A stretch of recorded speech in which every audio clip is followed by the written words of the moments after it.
우리는 지금 요셉의 일생을 공부를 하고 있고요. 오늘 하나님 말씀의 제목을 하나님, 오 나의 하나님 이렇게 붙였습니다. 여러분, 이 제목이 오늘 여러분의 마음속에 새겨지는 그런 시간이 되실 수 있기를 바랍니다. 하나님, 오 나의 하나님. 요셉의 일생을 공부하는 이유가 두 가지가 있다고 지난주에 말씀을 드렸습니다. 첫 번째는 요셉의 일생을 모르면 이스라엘 나라가 어떻게 해서 출애굽을 했는지 알 수가 없습니다. 그러니까 출애굽을 링크하기 위해서는, 출애굽이라는 다리를 건너가기 위해서는 요셉이라고 하는 이 사람을 필수적으로 이제 공부를 해야 됩니다. 요셉은 이스라엘 나라를 애굽에다가 이제 세운 그런 사람이지요. 요즘 말로 하면 인큐베이팅을 애굽에다 했습니다. 그다음에 요셉을 공부하는 두 번째 이유는, 요셉은 아주 놀랍게도 우리 예수 그리스도를 너무 많이 닮았습니다. 너무 많이 닮았습니다. 그래서 요셉의 일생을 공부하면서 우리는 갈보리산 생각하게 되고, 우리를 위해서 희생이 되신 예수 그리스도의 그 모습을 이게 연상하게 되고 떠올리게 되고, 그로 인해서 우리가 축복을 받게 되는데, 이런 두 가지 목적에 의해서 우리는 요셉을 공부를 합니다. 지난주에 말씀드린 대로 요셉은 아버지가 있었지요, 야곱. 그리고 어머니가 몇 명이었지요? 요셉의 어머니 4명이 있었습니다. 형제들은 12형제가 한꺼번에 살았습니다. 그리고 이제 아버지가 특히 그 아들을 지극히 좋아해서 색깔이 다른 채색 옷을 지어 입혔다고 그랬습니다. 그리고 형들은 그걸로 인해서 요셉을 미워했고, 이제 요셉이 꿈을 2개를 꿨는데, 이 땅에서 볕단이 절하는 꿈하고 하늘에서 달과 해와 별들이 절하는 꿈을 꾸면서 형들에게 그것을 얘기하자 형들이 더욱 미워했다고 그랬습니다. 그리고 이제 없애버리려고 하는 계획을 세웠다고 말씀을 드렸습니다.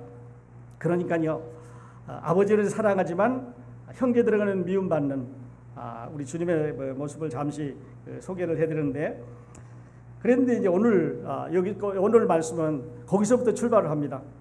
그런데 아버지가 오늘날 이 아들에게 이제 37장 12절로부터 내려가면서 보실 수 있기를 바랍니다. 이 요셉에게 심부름을 시킵니다. 저 들에 가서 너희 형들이 잘 있나 보고하라. 그래서 지금 가나안에 있는데, 가나안에서부터 이제 형들이 있는 그 헤브론까지 보내는데, 지금 현재 있는 자리에서 요즘 자동차를 타고 마일을 재보면 65마일 정도 됩니다. 1시간 정도 걸어가는 거리겠, 1시간 정도 달리는 거리겠지요. 그런데 이제 헤브론에 가보니까 형들이 그 자리에 없어요. 근데 지나가는 사람이 있는데 물어보니까 너희 형들이 양떼를 몰고 도단이라는 곳을 갔는데, 거기서부터 다시 15마일을 북쪽으로 올라가야 형들이 있는 곳에 갑니다. 그러니까 요셉은 이제 한 70마일, 75마일을 걸어서 형들에게 갔습니다. 가고 있는 동안에 형들이 이렇게 보니까 자기 동생이 지금 오고 있는 거예요. 사자가 이제 사자 굴에 이제 이 먹잇감이 들어가는 것 같으죠. 그래서 형들이 모여 앉아서 의견 일치를 봅니다. 의견 통일이 딱 됐어요. 그래서 야, 오면 저 친구를 잡아서 우리가 죽여서 구덩이에 넣자. 여러분 20절을 보시기 바랍니다. 20절에 보면, 자, 그를 죽여 한 구덩이에 던지고 우리가 말하기를 악한 짐승이 그를 잡아먹었다 하자. 그 꿈이 어떻게 되는 것을 우리가 볼 것이라 하는지라. 이렇게 해서 죽여서 구덩이에 넣자고 말합니다. 그러니까 먼저 죽이고 구덩이에 넣는데, 성경은 잘 보셔야 됩니다. 그 다음에 이제 루벤이 와가지고 죽이지는 말고 구덩이에 넣자고 말합니다. 이걸 죽일 게 아니라 그냥 구덩이에 넣고 우리가 사람 죽이는 일을 하지 말자. 그리고 루벤은 생각하기를 나중에 와서 내가 동생을 꺼내서 아버지께 데리고 갈겠다고 하는 맏형이로서의 아주 좋은 제안을 하고 있습니다. 그때 이제 형들은 17살 먹은 동생을 잡아서 구덩이에 이제 집어넣습니다. 깊은 우물인데 혼자서 나올 수 없는 우물이었겠죠.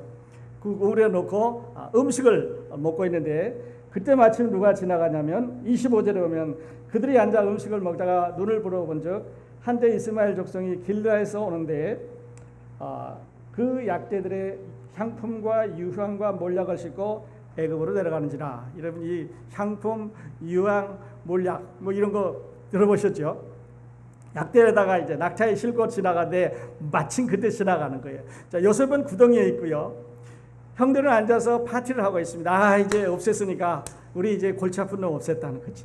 이 아버지한테는 어떻게 말할 거냐? 이제 짐승을 잡아가지고 이제 염소 피를 가지고 아버지한테 속이자 그렇게 말합니다. 이게 부전자전인 것 같아요. 옛날에 아버지 야곱이 형 에서를 속일 때요, 어머니하고 짜고 염소를 잡아가지고 그 염소 가죽을 손에다가 바르고 왔습니다. 근데 그 집 아이들은 염소를 잡아가지고 그 피를 옷에 묻혀가지고 가서 이제 아버지를 속이려고 하는 거지요.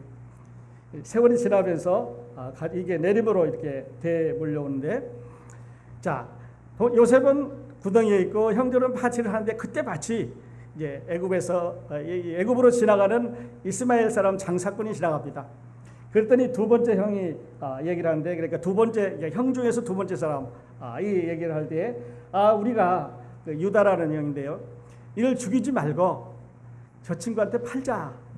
그러면 우리는 사람도 안 죽여도 되고 우리는 죄가 없지 않느냐, 그냥 팔한 거니까. 그래서 이제 팔기를 결정하고 요셉을 꺼내가지고 지난주에 말씀드린 대로 은 20에 팔았습니다. 아무리 찾아봐도 왜 은 20인지 이제 근거가 안 나오는데, 5살부터 20살 사이에 아주 건강한 종은 한 은 20 정도 판다 그랬고, 제 생각에는 이 요셉은 17살 아주 건장한 청년이기 때문에 아마 은 30은 충분히 받을 수 있는데, 이게 팔아야 되니까요. 은 10이라도 준다면 빨리 팔아야 되니까, 그래 20이 준다 그러니까 아마 팔았을 것 같아요. 근데 이 장사꾼들은 이 요셉을 데리고 이제 어디 가냐면 애굽에 가서 보디발의 집에 팔았더라 그렇게 나오는데, 얼마에 팔았는지 모르겠어요. 성경 암만 뒤져봐도 안 나오는데, 이분들이 장사꾼이라고 그런 걸로 봐서 지금까지 거기서부터 많은 거리를 먹이고 보호해주고 데리고 간 걸로 봐서 아마 이윤을 좀 붙였을 것 같아요. 어떤 보디발이라고 하는 시위대장 집에 요셉을 이제 팔았습니다. 그리고 손을 씻고 이제 그 아버지한테 동생이 죽었다고 하는 페이크 블러드, 이제 페이크 옷을, 가짜 옷을 가지고 가서 아버지한테 속이는 거죠. 동생이 짐승한테 잡아먹고 이 피를 이렇게 흘렸는데 이것이 아버지의 아들이 건가 보십시오, 이렇게 말하죠. 그래서 지난주에 말씀드린 대로 여기서부터 이스라엘의 그 12이라고 하는 숫자의 개념이 나온다고 말씀드렸는데, 12는 이스라엘의 12지파의 상징이고, 우리 주님의 12제자의 그 숫자였고, 그 떡을 이제 5,000명을 먹이고 12광주리에 남았고, 그 다음에 12예를 혈루증을 앓는 그런 여자도 있었습니다. 여러분이 하늘나라에 가면 천국의 문이 12개라고 말했고, 진주가 12개로 박혀 있다고 말했고, 기둥이 12개라고 말씀을 드렸습니다.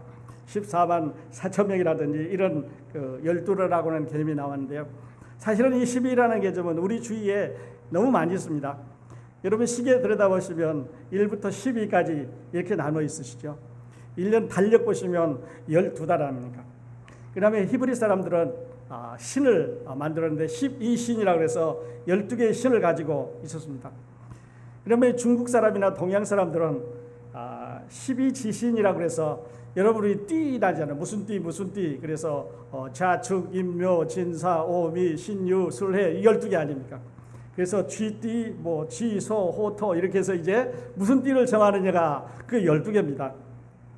달걀 사실 때, 또 연필 사실 때 나전을 하시죠. 12개를 합니다. 그죠? 왜 12개겠습니까?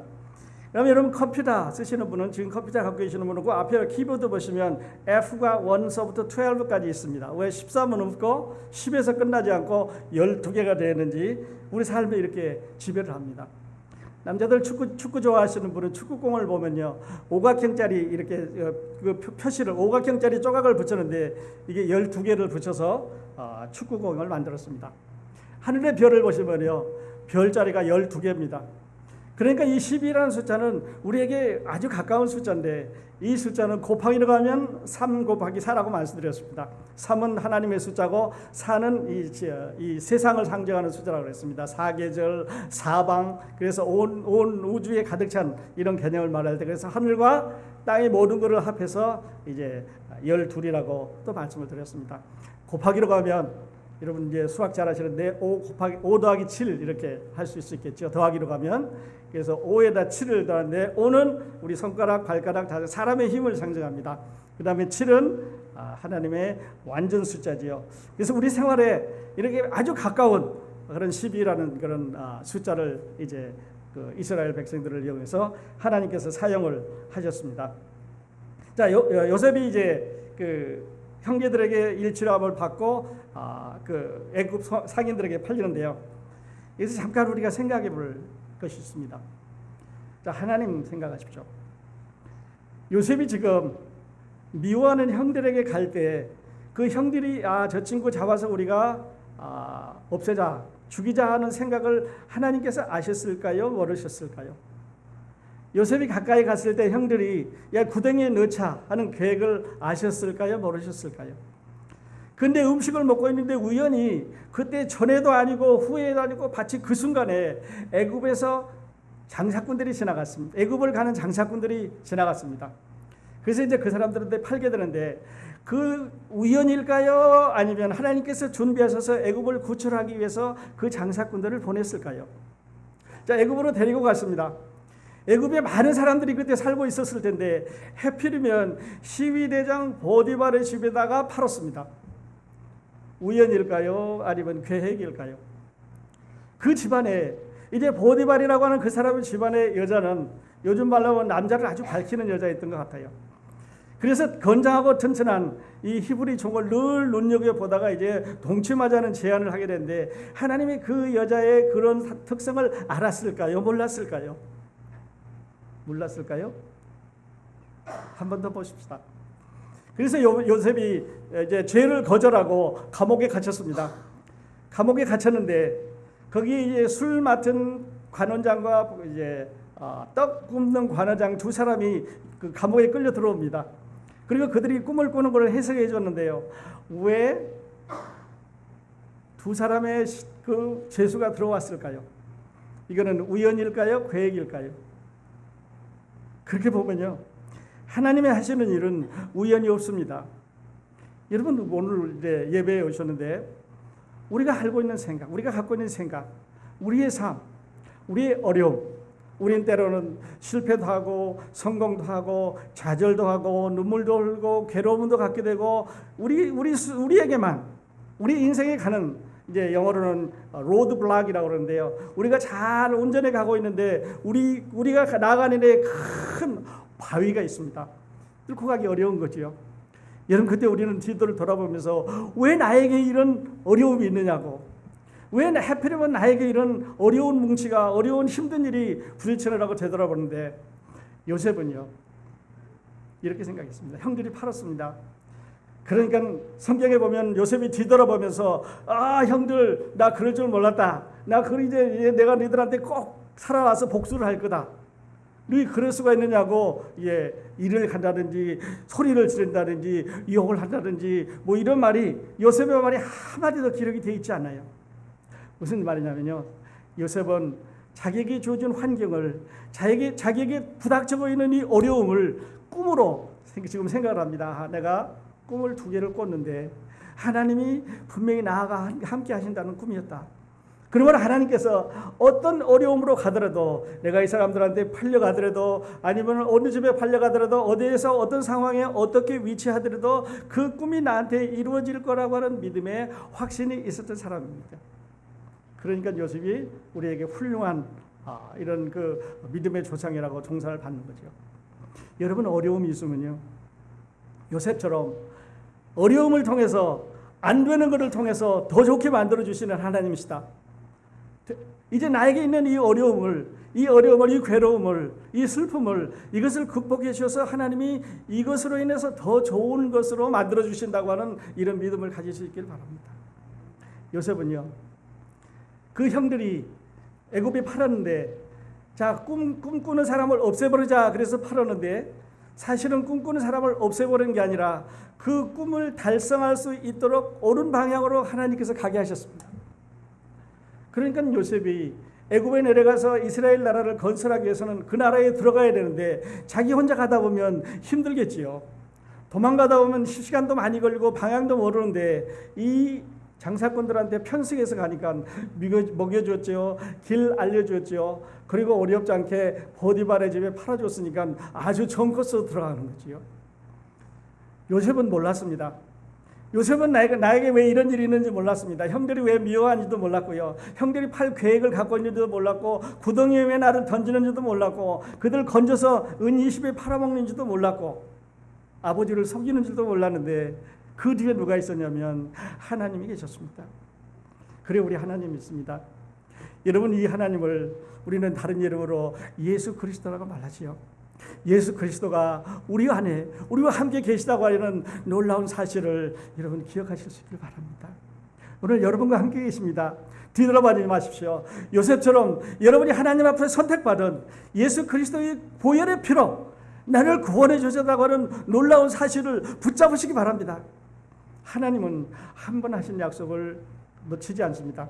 한 번 하신 약속을 사람처럼 변개하시지 않는다 그랬습니다. 내가 너에게 영생을 주노니 영원히 멸망치 아니하더니요. 지난주에도 말씀드렸지만 너는 내 것이라. 내가 너를 선택해서 불렀나니 너는 내가 골랐으니까 내 것이다. 요셉을 선택하신 그 하나님은 바로 오늘 여러분과 제가 믿고 있는 똑같은 하나님입니다. 한 번 약속하시면 변하시지 않는 그런 하나님이에요. 여기 요셉의 형들 중에서요, 두 사람 이름이 나와 있습니다.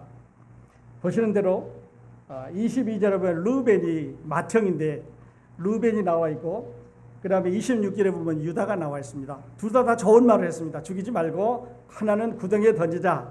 그 또 하나는 구덩이에서 꺼내서 차라리 몇 푼 받고 팔자. 이렇게 두 사람이 좋은 말을 했는데요. 이 사람들이 참 좋은 사람일 것 같다. 여러분 그렇게 생각하시는데, 이 루벤에 대해서 아시려면 창세기 35장을 여러분 읽어보시면 압니다. 이 맏형 루벤은 어떤 일을 했냐면 자기 아버지의, 그러니까 concubine, 자기 아버지의 첩인 빌하라고 하는, 그러니까 두 아들을 낳은 그 여자를 강간을 했습니다. 그러니까 아버지의 와이프니까 어부 어머니를 강간을 한 사람이지요. 그런데 여기다가 버젓이 이렇게 써놨습니다. 그 다음에요, 또 한 사람 나옵니다. 유다가 나오는데요.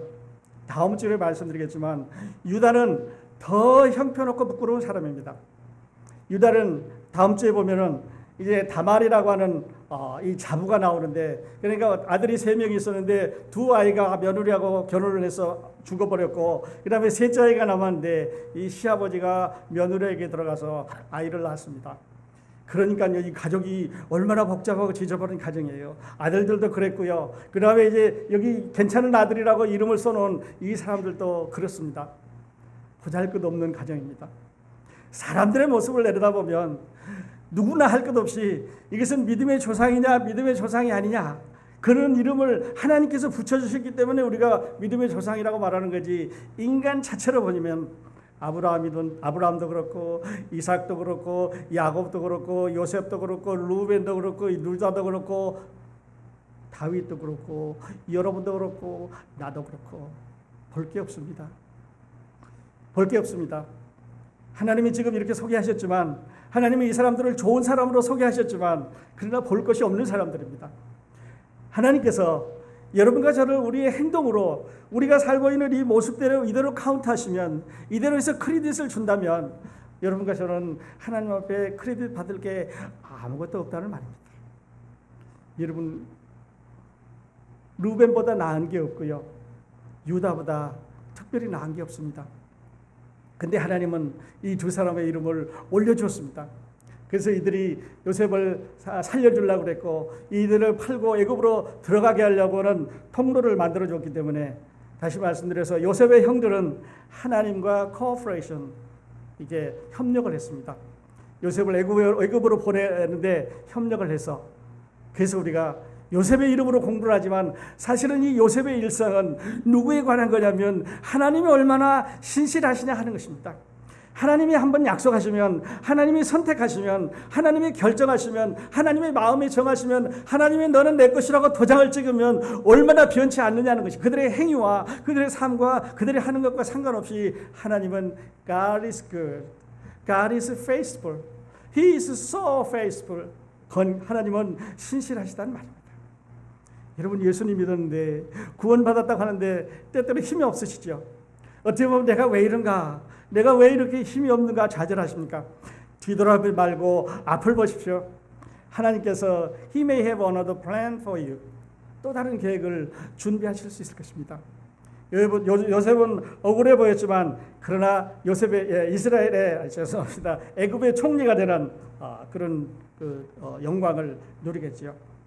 하나님은 우리의 우리가 처하고 있는 최악의 케이스, 우리가 도저히 해나갈 수 없는 어려운 케이스를 하나님은 그걸 사용하셔서 최선으로 바꿔줄 수 있는 분이라고 하는 크신 하나님을 믿으실 수 있길 바랍니다. 하나님은 위대하신 하나님, 크신 하나님, 이 우주 안에서 모든 것을 다 하실 수 있는 해결 못하는 것이 없는 하나님이기 때문에 여러분과 제가 가지고 있는 문제, 여러분과 제가 가지고 있는 어려움, 잘 안 된다고 힘들어하고 괴로워하고 비통해하는 문제가 있으시면요, 하나님 앞으로 가져오실 수 있기를 바랍니다. 원망하지 마시고 감사함으로 이렇게 하나님 앞에 가져오실 수 있기를 바랍니다. 건강이 어렵습니까? 경제적으로 어려우신가요? 직장이 이렇습니까? 자녀들과 문제가 있습니까? 교우들 간에, 부부 간에 어떤 문제가 있으십니까? 그것은 우리의 문제입니다. 우리가 생각할 때 그것을 문제라고 생각하지만 하나님은 모든 것을 다 해결할 수 있는 그런 분이라고 하는 사실을 여러분 믿고 나아오실 수 있기를 바랍니다. 창세기 37장을 시작하면서 제일 첫 번째 야곱이 가나안 땅 그 아비의 우구하는 땅에 거하였더니, 그리고 2절에 보면 야곱의 약정이 이러하니라. 요셉이 17세 소년으로서 그 형제와 함께 양을 칠 때 그 아비의 첫 비라와 실바의 아들로 더불어 함께 하였더니 그가 그들의 과실을 아비에게 고하였더라. 이렇게 시작을 하고 있습니다. 그러니까요, 사랑받는 아들이고 아버지의 사랑을 듬뿍 받는 그런 아들이라는 뜻이에요. 근데 맨 나중에 이제 36절에 보면 미디안 사람의 애굽에서 바로의 시위대장 보디발에게 요셉을 팔았더라. 그러니까 극대극입니다.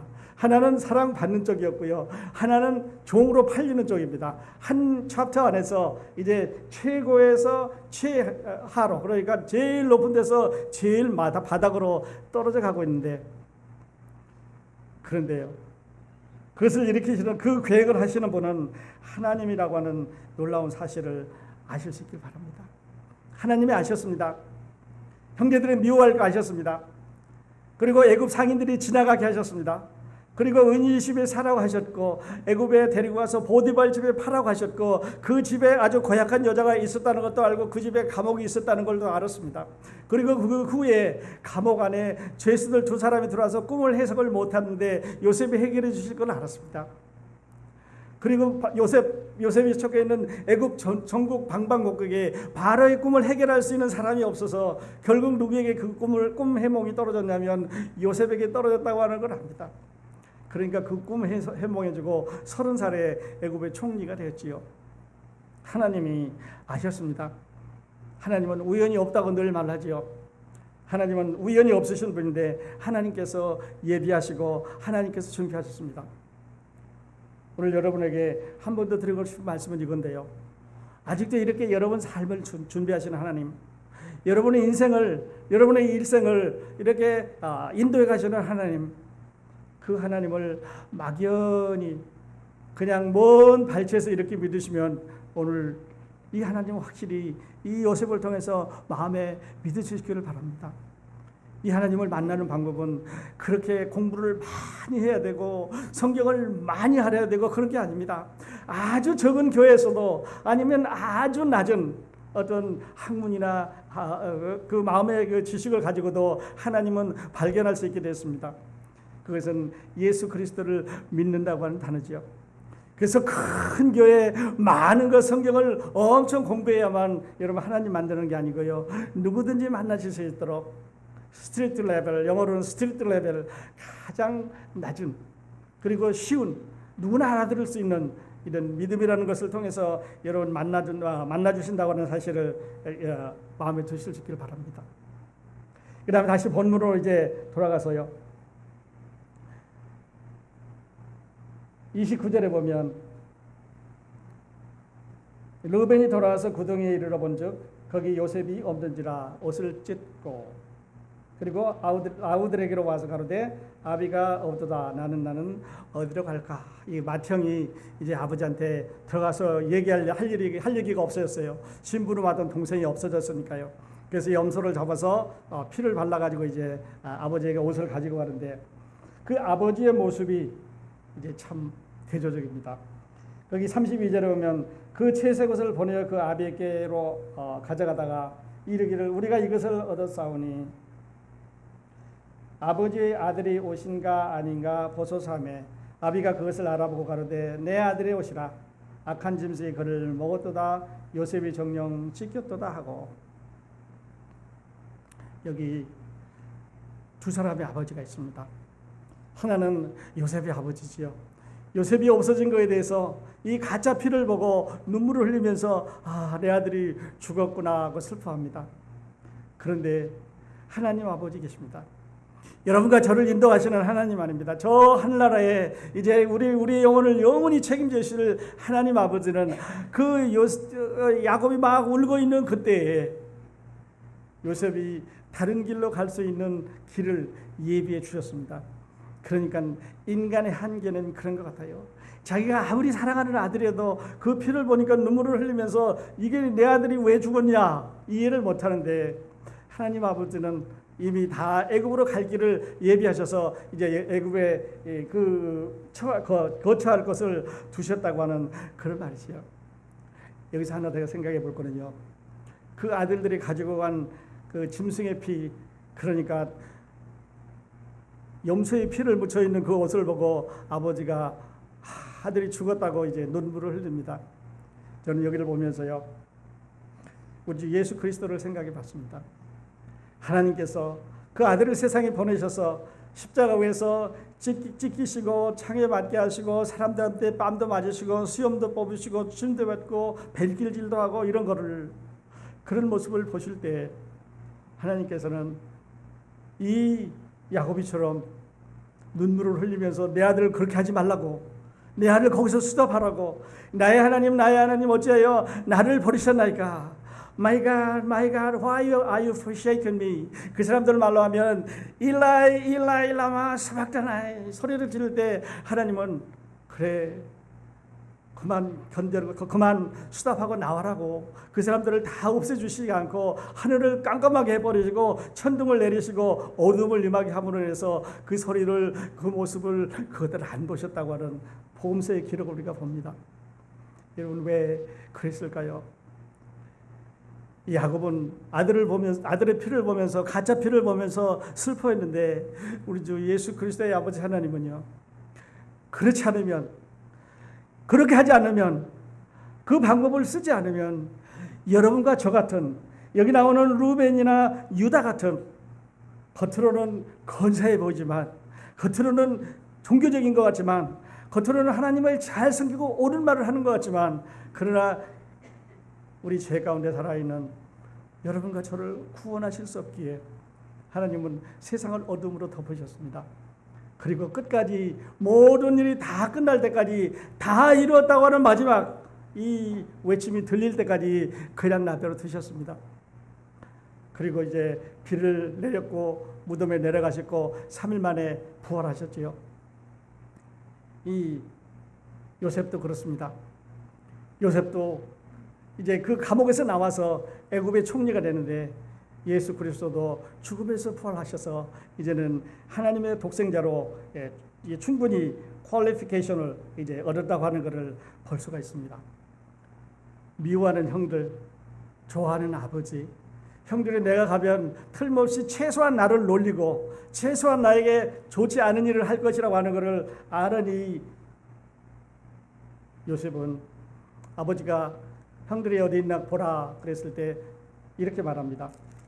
성경으로 잠시 돌아가실 수 있길 바랍니다.